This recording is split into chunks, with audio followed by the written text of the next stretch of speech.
have people listening from all over the country, it's safe to say. Well, at least all over the East Coast, or just 2 states probably. Yeah. But we had a listener that is not listening to us anymore. Let me explain why. Okay. He was enjoying listening to our. He said he didn't like our joke we made earlier. I bet it was the joke that you made in the beginning about the priest and the rabbi walking into the. It's a fantastic joke. Bar. How dare he? Yeah, whatever. So he said he was listening to the joke intro to our radio show. When they cut the power to the building he was in, he goes to Johns Hopkins in Maryland, and they're good at lacrosse. That's all I know about that school. Thank you, Max. And medical school, maybe. When they cut the power to the building, so they cut off the internet, and he is now in a physics lab sealed by a permanently locked electric lock. So he's having a really bad day right now. Yeah, that doesn't sound good at all. So, but I am glad we have some listeners and some people who might be interested in calling. And we had one earlier. I apologize. We still are trying to get our things together here for picking up the phone. So if you are interested in calling, we would love for you to call in. So me and Max were enjoying some shows this past week, this past week on Thursday. Yeah. Thursday seems, by the way, like a great day for TV shows. So we were watching, It's Always Sunny in Philadelphia. We were watching The Office, and what else did we watch? We watched The League. The League. Yeah. Now, The League, what do you think about The League? Because The League is a show where basically it's about fantasy football, and they make it funny. I have kind of mixed thoughts. It's pretty. I like it though. I like it now. I didn't like it the first week. I had never watched it before this past week, but I enjoyed it. It had its moments for me. I don't know hardly anything about fantasy football, except for the very basic idea of it. Yeah.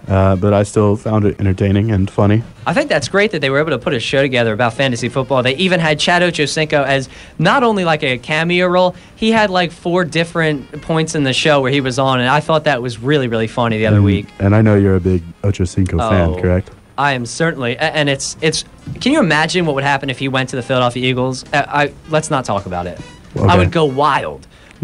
But anyway, so that show, I think that's pretty funny. I have to say, It's Always Sunny in Philadelphia is similar in that you have a group of people, and they just not necessarily the jokes that they say are funny, but like how they say them, and just like the situations that they get themselves into are just hilarious. And I love shows like that. Are you a fan of It's Always Sunny? Again, that's another show I've only seen a few times. From the show that we watched on Thursday. I only vaguely remember it, but I remember laughing out loud maybe a couple times. And I don't laugh out loud that often. I just feel like those characters those actors must have been working together for a while, because they just the way they say things, and when they're telling each other stories. And Danny DeVito is an actor in that, which I think is so cool. Danny DeVito, who is like the producer or something of Reno 911, and then obviously in the 80s and 90s he'd done some plenty of movies. He was in Twins with Arnold Schwarzenegger. Yep. Quite a height difference there. Yeah. Quite a height difference. But so Danny DeVito is pretty funny in that he plays the older individual in the crew, and he's pretty funny. And then you have Dee and the other guys. Drawing a blank, but I have no idea. But they're Charlie. They're pretty funny. By the way, another reason I like the show, and it's not just because it's based in Philadelphia, is that they're clearly trying to get people in Philadelphia to watch it, probably other than the fact that the intro shows, some awful pictures of Philadelphia. Just like, it looks like somebody went down the street with a camera and just took a picture of the stadium. I can do, literally, if you're driving on I-95, you can take a picture with your phone. It looks better than what they have. Okay. But what I'm saying is, just like with other shows, I can't even think of an example, but they're putting the name Philadelphia on it so that people from Philadelphia will watch. It has almost nothing to do with Philadelphia. They do mention it sometimes. They did have a World Series episode, but what I'm saying is they could do it anywhere and still be really funny. So I like how they're trying to market it to specifically Philadelphia, and that way they'll have plenty of people watching from the area.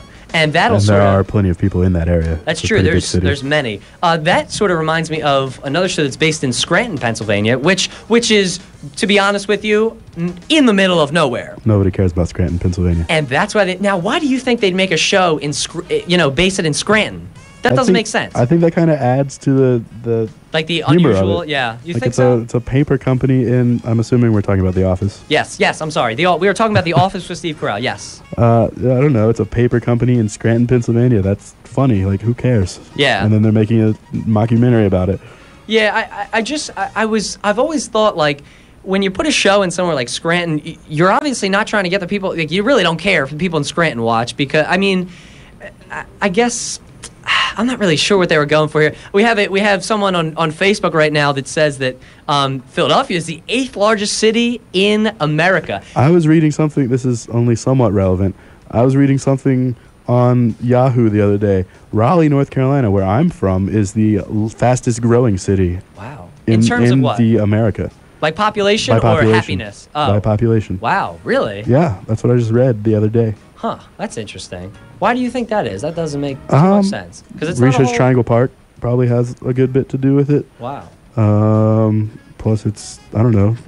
I don't really have anything that great to say about it. I grew up there. Well, that's interesting, though. So, I mean, where these cities are big, who would put a show at Scranton? But it is a very funny show. You have all the characters on that show, Kevin, and then of course you have Dwight, which I think is just without Dwight and without Kevin, who every once in a while, the big guy, who every once in a while makes a comment. Yeah. It's just we're being told that it's the 6th largest city in Philadelphia. The 6th largest city in America. I shouldn't be listening to him anymore.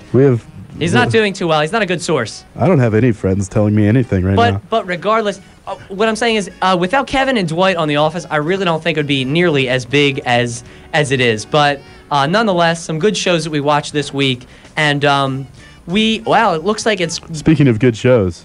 Oh, Stax on deck. Stax on deck. We're about done here. So, ladies and gentlemen, we thank you again for listening. Folks, please do your best to call in next week. We'll be here Monday, 7 to 8 o'clock p.m., and we will try to get the phones. I will try to ask around campus to see how this phone works. I already asked. They told me that was how it worked. It didn't work. That's okay. We'll see. We probably missed a else. critical step somewhere. No, it was push the button and listen, but it didn't work. I have we'll a few hypotheses. That's all right. We'll discuss later. We'll get to that later. So again, ladies and gentlemen, this was 89.3 WSOE, the only alternative. You have been listening to Steve Roth. That's me, ladies and gentlemen, and Max Gongaware on Stax on Deck.